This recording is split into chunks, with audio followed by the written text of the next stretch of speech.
पिछले 2 दिन से प्रयागराज में यूपीपीसीएस और आरओ के छात्रों के द्वारा नो नॉर्मलाइजेशन की मांग को उठाया जा रहा है और प्रोटेस्ट किया जा रहा है। और अब ये आंदोलन इतना बड़ा हो चुका है कि इंडिया के जितने भी टॉप न्यूज चैनल्स हैं उसमें ये खबर प्रमुखता से दिखाई जा रही है।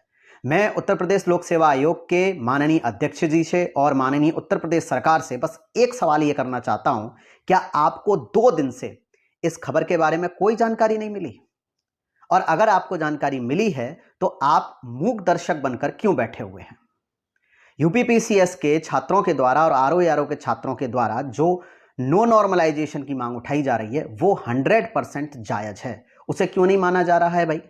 आप मुझे एक बात बताइए, एक कमाल की बात मैं आपको बता रहा हूं। मैं 2 दिन से सारे बड़े न्यूज चैनल पर जो डिबेट चल रही है नॉर्मलाइजेशन को लेकर के, चाहे वो बीजेपी के प्रवक्ता हों या किसी विपक्ष की पार्टी के हों या फिर सभी पूर्व आईपीएस आईएएस अधिकारी हों, जिन भी एक्सपर्टीज को, जिन विशेषज्ञों को वो अपनी डिबेट में बिठा रहे हैं न्यूज चैनल वाले, किसी ने भी नॉर्मलाइजेशन को जायज नहीं ठहराया है। सभी ने यही कहा है कि नॉर्मलाइजेशन इस परीक्षा में नहीं होना चाहिए। अब मेरे आयोग से, माननीय आयोग के अध्यक्ष जी से कुछ सवाल हैं, क्या वो उनका जवाब दे पाएंगे? पहला सवाल यह है कि आयोग ये कह रहा है कि हम परीक्षा को 2 दिन में सिर्फ इसलिए करा रहे हैं क्योंकि हमारे पास पर्याप्त परीक्षा केंद्र नहीं है, एग्जाम सेंटर नहीं है। मैं ये पूछ रहा हूं कि 11 फरवरी 2024 को आपने 11.25 लाख अभ्यर्थियों का एग्जाम एक साथ एक शिफ्ट में ही कराया था, तब आपके पास परीक्षा केंद्र नहीं थे क्या? आप प्रतिवर्ष पीसीएस की परीक्षा में लगभग 6 से 7 लाख अभ्यर्थी फॉर्म भरते हैं, क्या आप उनकी परीक्षा नहीं कराते? तो अब आयोग का इस पर यह कहना है कि हम नकल को रोकने के लिए और पेपर लीक ना हो जाए, इसके लिए हमने जो है परीक्षा केंद्रों को सीमित किया हुआ है। तो मैं ये कहना चाहता हूं, पेपर लीक ना हो, ये जिम्मेदारी किसकी है? ये जिम्मेदारी भी तो आयोग की है। क्या आयोग अपनी नाकामी को छुपाने के लिए परीक्षा 2 दिन करा रहा है और उसमें मानकीकरण यानी नॉर्मलाइजेशन की प्रक्रिया को लागू करके छात्रों के भविष्य के साथ खिलवाड़ कर रहा है?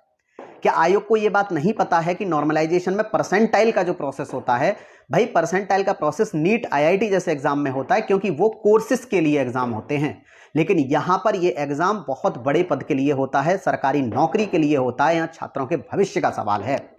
दूसरा सवाल मेरा माननीय आयोग से, आयोग इतने बड़े बड़े विशेषज्ञ आयोग में बैठे हुए हैं, वो इतने बड़े विशेषज्ञ हैं कि उन्होंने एक नया फॉर्मूला नॉर्मलाइजेशन के लिए निकाला है।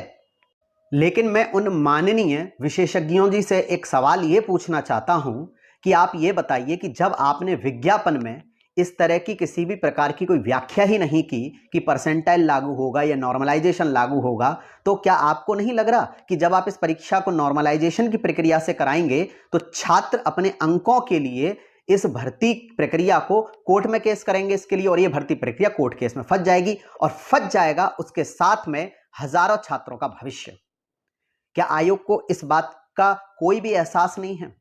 तीसरा सबसे मुख्य सवाल, जब सुप्रीम कोर्ट ने, माननीय सर्वोच्च न्यायालय ने यह बात कह दी है कि आप खेल के नियम बीच में नहीं बदल सकते, यानी जब आपने एक बार विज्ञापन जारी कर दिया तो आप बीच में नियम नहीं बदल सकते, तो सिर्फ माननीय आयोग अपनी नाकामी को छुपाने के लिए, मैं सीधे सीधे तौर पर इस बात को कह रहा हूं, अपनी नाकामी को छुपाने के लिए, क्योंकि आयोग इतना सक्षम नहीं है कि वो एक नकल विहीन और शुचितापूर्ण परीक्षा करा सके। नॉर्मलाइजेशन की प्रक्रिया का सबसे बड़ा जो पेच है वो ये है कि नॉर्मलाइजेशन में यदि परीक्षा 2 अलग अलग दिन कराई जाएगी तो एक दिन हो सकता है पेपर दूसरे दिन की अपेक्षा सरल या कठिन आ जाए। आप ह्यूमैनिटीज के सब्जेक्ट में यानी हिस्ट्री, ज्योग्राफी, पॉलिटी, इकोनॉमिक्स के प्रश्नों में ये कैसे डिसाइड करेंगे कि ये प्रश्न कठिन है या ये प्रश्न आसान है, कि इस शिफ्ट का पेपर सरल था और इस शिफ्ट का पेपर मुश्किल था? आप ये डिसाइड नहीं कर सकते, क्योंकि जीएस के सब्जेक्ट में क्या होता है, कोई भी प्रश्न एक बच्चे के लिए आसान हो सकता है क्योंकि उसे आता होगा, वही प्रश्न किसी दूसरे स्टूडेंट के लिए मुश्किल हो जाता है क्योंकि उसे वो आता नहीं है।